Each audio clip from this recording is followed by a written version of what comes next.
Salam Bapak Ibu Saudara yang dikasihi oleh Tuhan. Selamat pagi. Berjumpa kembali dengan saya Pendeta Robintang Simarmata dalam Morning Recollection Selasa 31 Januari 2023. Baik Bapak Ibu yang dikasihi oleh Tuhan, sebelum saya menyampaikan renungan firman Tuhan di pagi hari ini, seperti biasa, mari kita awali dengan doa. Mari kita berdoa.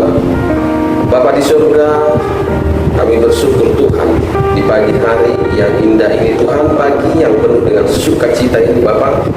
Terima kasih jika Engkau Tuhan masih memberikan kami napas kehidupan. Terpujilah Engkau Bapa yang baik, Engkau masih terus pelihara kami dengan luar biasa ajaibnya Tuhan, dengan kuasa-Mu, dengan kasih-Mu Bapa di surga, penyertaan-Mu yang selalu bersama dengan kami, bersama dengan Roh Kudus-Mu. Terima kasih Bapa yang baik, pagi hari ini Tuhan, hamba-Mu akan menyampaikan renungan firman-Mu Tuhan bagi setiap orang yang Kau kasihi, yang rindu senantiasa akan kebenaran firman-Mu di pagi hari ini Tuhan, siapapun mereka yang mendengarkannya. Bapak yang baik, biarlah ini menjadi motivasi bagi mereka Tuhan, dan menjadi santapan rohani mereka di pagi ini sebelum mereka mengawali hari mereka Tuhan. Setiap aktivitas mereka awali dengan makan rohani mereka Bapak dari firman-Mu yang hidup, roti hidup yang daripada surga. Biarlah Tuhan renungan firman-Mu di pagi hari ini, Roh-Mu yang berbicara atas diri hamba-Mu, yaitu Roh Kudus, Roh yang penuh kemuliaan yang daripada surga-Mu Tuhan, Roh yang penuh urapan hikmat dan kewahyuan pengilhaman. Roh itu yang berbicara, berkata-kata saat ini di pagi ini Tuhan, menyampaikan renungan firman-Mu Bapa yang baik, sehingga firman yang mereka dengarkan saat ini adalah firman yang hidup, yaitu hidup oleh karena Roh-Mu, di dalam nama Yesus, sehingga ada keinsafan sesuai dengan yang Kau doakan, yang Kau firmankan Tuhan, bahwa keinsafan terjadi oleh karena Roh Bapa yang baik. Terima kasih Tuhan, berkatilah firman-Mu ini Tuhan yang akan Kau sampaikan, dan Kau dimuliakan dengan firman-Mu. Haleluya, amin. Baik Bapak Ibu yang kasih oleh Tuhan, sebagai tema kita di pagi hari ini adalah lupakan masa lalumu. Lupakan masa lalumu, dari Filipi 3 ayat 13 sampai dengan 16. Demikian bunyi firman Tuhan. Saudara-saudara, aku sendiri tidak menganggap bahwa aku telah menangkapnya, tetapi ini yang kulakukan. Aku melupakan apa yang telah di belakangku dan mengarahkan diri kepada apa yang di hadapanku, dan berlari-lari kepada tujuan untuk memperoleh hadiah, yaitu panggilan surgawi dari Allah dalam Kristus Yesus. Karena itu marilah kita yang sempurna berpikir demikian, dan jikalau lain pikiranmu tentang salah satu hal itu akan dinyatakan Allah juga kepadamu. Tetapi baiklah tingkat pengertian yang telah kita capai, kita lanjutkan menurut jalan yang telah kita tempuh.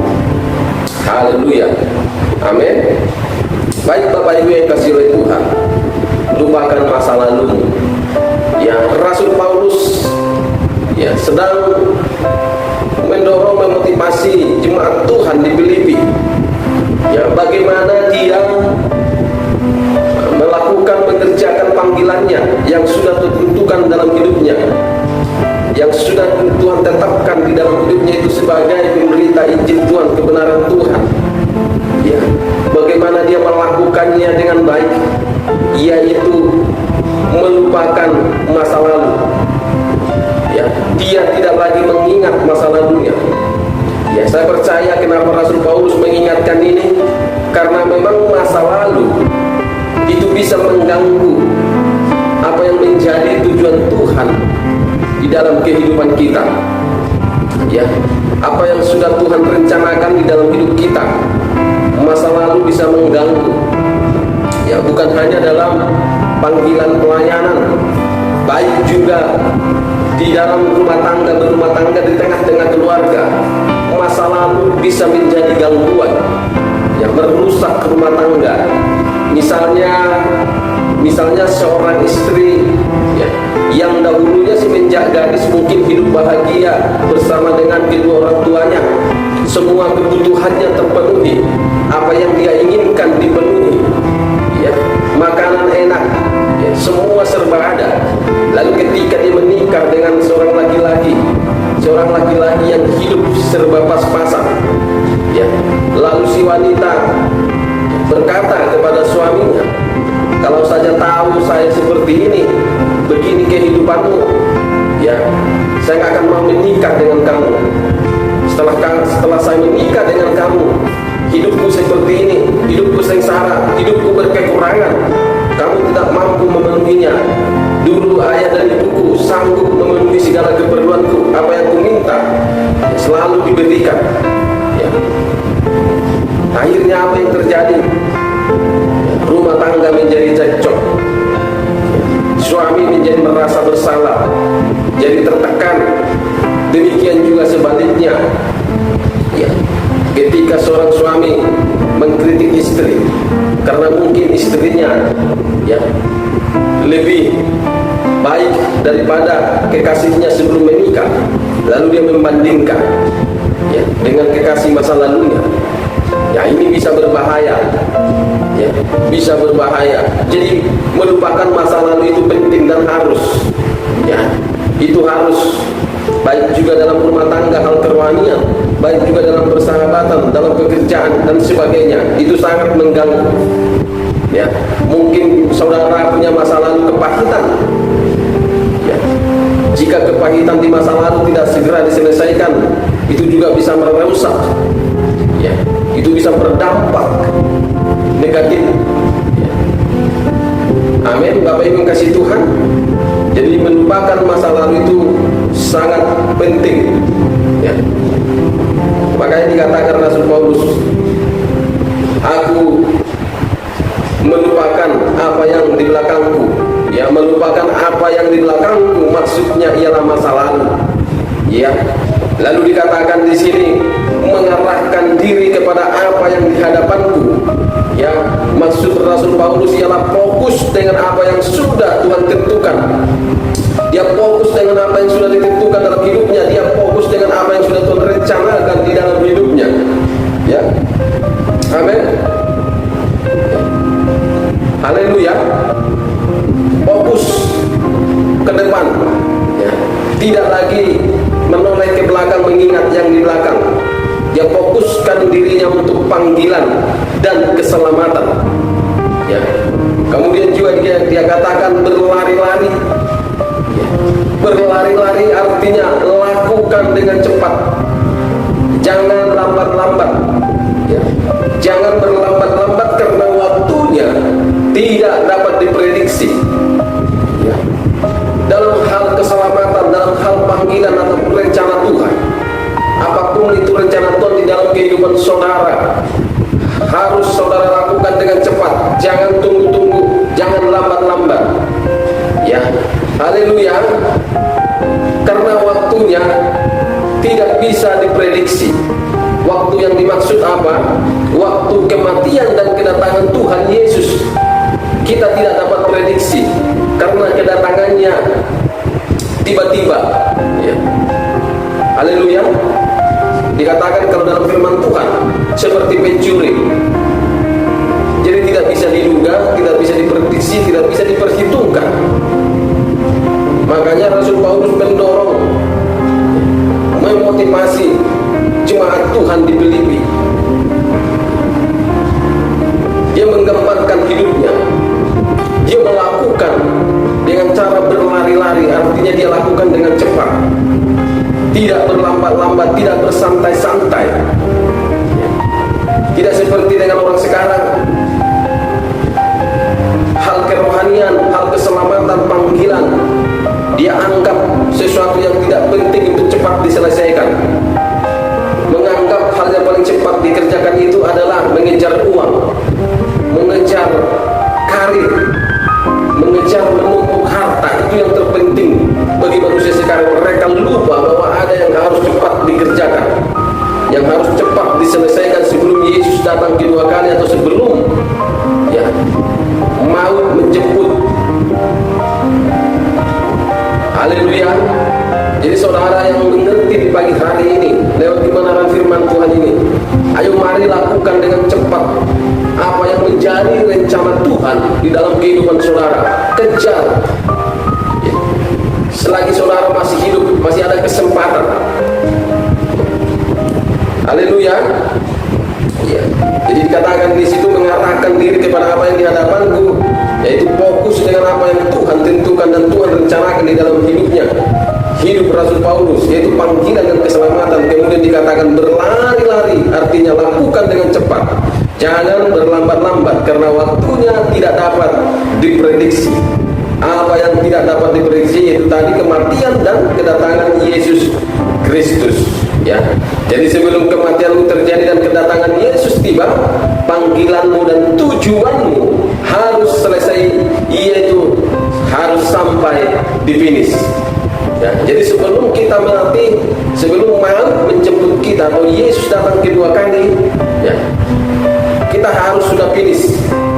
Apa yang menjadi rencana Tuhan di dalam kehidupan kita, apa yang menjadi panggilan Tuhan atas hidup kita, harus sampai di finish, selesai. Ya. Itu tujuan Rasul Paulus mendorong jemaat Tuhan di Filipi.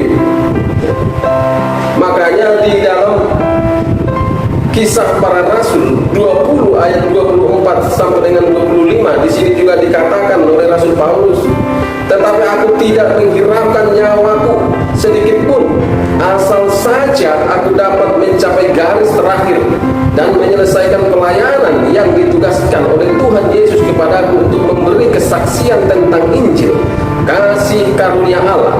Dan sekarang aku tahu bahwa kamu tidak akan melihat mukaku lagi, kamu sekalian yang telah kukunjungi untuk memberitakan kerajaan Allah. Ya, jadi dia katakan jelas ini, tetapi aku tidak menghiraukan nyawaku sedikit pun, asalkan saja aku dapat mencapai garis akhir, mencapai garis finish, tuntas. Ya, apa yang menjadi rencana Tuhan atas hidupnya, jadi harus tuntas. Saudara juga harus tuntas. Apa yang menjadi rencana Tuhan atas hidup saudara dan saya harus tuntas sebelum kita meninggalkan dunia ini, sebelum hidup kita berakhir, sebelum kita finish, harus tuntas.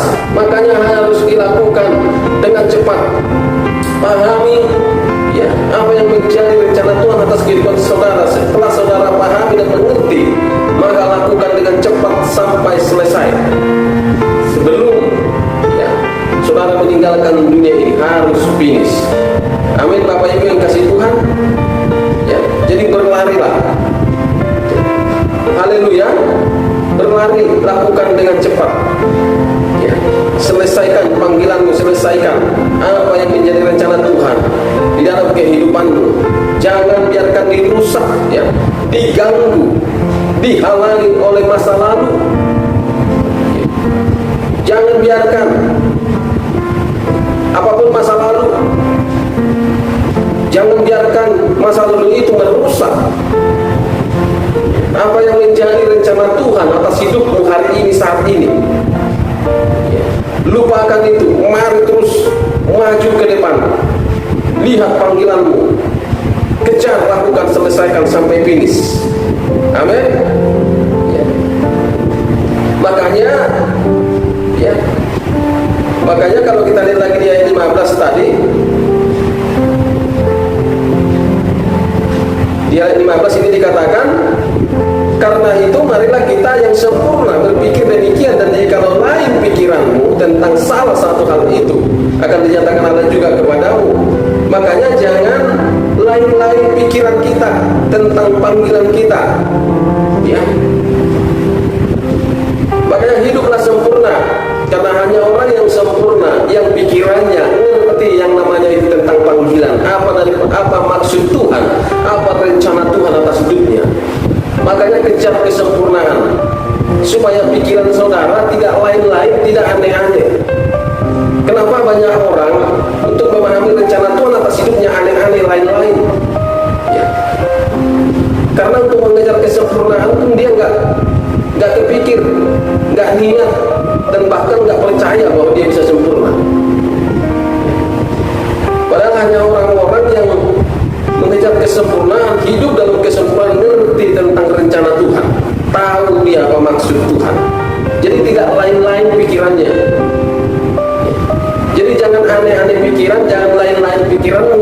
tetapi meresponi tentang rencana Tuhan, panggilan Tuhan atas hidupmu. Ikuti saja dan lakukan dengan cepat. Ya. Jangan seperti orang sekarang, kita kan masih hidup di dunia, kita butuh ini itu dan sebagainya. Ya. Akhirnya mengabaikan rencana Tuhan atas hidupnya. Dia fokus apa yang menjadi rencana hidupnya di dunia ini, sesuai dengan sistem dunia ini. Orang mengejar harta, dia mengejar harta. Orang menumpuk harta, dia menumpuk harta. Ya, dia mengabaikan panggilannya yang daripada Tuhan. Ya, tidak dia pahami dengan benar. Ya. Haleluya. Amin Bapak Ibu yang kasih Tuhan. Ya. Jadi harus, ya ini pikiran harus dijaga. Ya memang pikiran ini kalau aneh-aneh, pikiran ini bisa merusak, bisa mengacaukan. Ya. Makanya kita harus benar-benar mengendalikan pikiran kita. Haleluya. Amin Bapak Ibu yang kasih oleh Tuhan. Ya. Lalu kita lihat lagi di ayat 16. Di ayat 16 ya dari Filipi tadi, tetapi baiklah tingkat pengertian yang telah kita capai, kita lanjutkan menurut jalan yang telah kita tempuh. Ya. Jadi dibutuhkan pengertian yang benar untuk memahami ya apa itu rencana Tuhan atas hidup kita. Ya. Dibutuhkan pengertian yang benar, pemahaman yang benar, agar kita tidak lagi mengingat-ingat masa lalu kita yang bisa merusak apa yang menjadi rencana Tuhan atas kehidupan saudara dan saya. Amin Bapak Ibu yang kasih oleh Tuhan. Haleluya. Ya, jadi mari lupakan masa lalumu, apa yang sudah Tuhan tetapkan hari ini atas kehidupanmu, apa yang sudah Tuhan rencanakan, yang sudah saudara mengerti, mari lakukan, kerjakanlah dengan cepat, selesaikan sampai di finish. Ya, sebelum saudara meninggalkan dunia ini. Ya. Haleluya. Amin Bapak Ibu yang kasih oleh Tuhan. Ya. Ya, kiranya renungan singkat ini, firman Tuhan di pagi ini membukakan, menceritakan mata rohani saudara, sehingga saudara semakin mengerti, memahami tentang panggilan Tuhan atas kehidupan saudara, tentang rencana Tuhan atas kehidupan saudara selama saudara hidup di dunia ini. Jika saudara sudah mengerti, mari lakukan, kerjakan dengan cepat. Jangan biarkan diganggu oleh masa lalumu, apapun masa lalumu, mari lupakan itu. Haleluya. Amin Bapak Ibu yang kasih oleh Tuhan. Demikian renungan firman Tuhan di pagi hari ini, morning reflection. Mari kita tutup dengan doa. Ya, mari arahkan hatimu. Bapa yang di surga, terpujilah Engkau Tuhan. Terima kasih Bapa yang baik atas renungan firman-Mu di pagi hari ini ya Tuhan. Biarlah firman-Mu di pagi hari ini yang sudah Hamba taburkan tertabur di dalam setiap hati orang-orang yang mendengarkan renungan ini, yaitu hati yang syukur di dalam nama Yesus, sehingga benih firman itu Tuhan berakar, bertumbuh dan sampai menghasilkan buah atas kehidupan mereka. Siapapun yang mendengarkan renungan ini Bapa di surga di pagi hari ini, berkati dia di dalam nama Tuhan Yesus Kristus. Berkati usaha pekerjaannya di pagi hari ini, sepanjang hari ini, berkati kesehatannya, apapun pergumulannya Tuhan tolong. Ulurkan tanganmu dalam nama Yesus. Yang sakit Tuhan sembuhkan, Tuhan pulihkan juga saat ini. Roh Kudus menjamah dalam nama Tuhan Yesus Kristus. Terima kasih Bapa yang baik. Terima kasih Tuhan Yesus Roh Kudus. Terpujilah Engkau Tuhan bagi kami. Segala hormat, pujian, kemuliaan hanya bagi Tuhan. Haleluya. Amin. Baik Bapak Ibu yang kasih Tuhan, Tuhan Yesus memberkati.